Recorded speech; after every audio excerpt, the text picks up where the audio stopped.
I was riding my red gold wing on a bright Virginia day, cruising down the Blue Ridge Parkway, headed through Shenandoah way. The mountains stood like sentries, the sky was clear and blue, when two big bears came out of nowhere like mountain ghosts will do.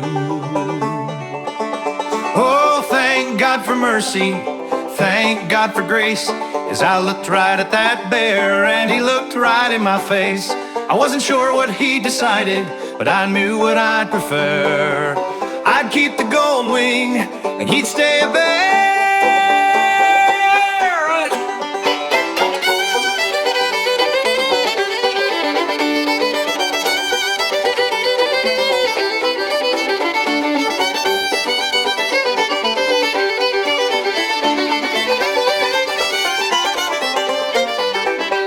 The first one crossed the roadway, never gave me one glance. He headed for the timber like he had important plans. But bear number two stopped short and things got mighty weird. He stood up on his hind legs and my courage disappeared. Oh, thank God for mercy, thank God for grace, as I looked right at that bear and he looked right in my face. I wasn't sure what he decided, but I knew what I'd prefer. I'd keep the gold wing and he'd stay a bear. He sniffed the mountain breezes, then sniffed around my way. I wondered if he'd had his lunch or skipped a meal that day. I sat there like a statue, didn't move a hand or toe. I figured any sudden motion might start a rodeo. Well, Daryl and Barbara Parks were riding right behind, probably wondering what old Larry had suddenly in mind.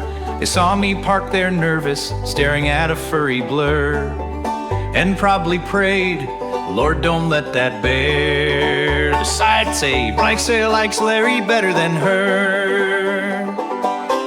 The bear looked me all over, then turned without a word. He headed for the deep woods, the sweetest thing I'd heard. I fired up that gold wing, said, Lord, you've seen me through. Then I rolled on down that parkway with a story good and true. Oh, thank God for mercy, thank God for grace. That bear went to the forest and I won that little race. I've ridden that Blue Ridge Parkway from end to end times two, but the day that bear inspected me is a trip I still review. I've crossed the Blue Ridge twice, my friends, seen valleys, peaks, and sky, but the biggest sightseeing stop I made was looking a bear eye to eye and saying, Lord, if you can't help me, please don't help that bear. Amen.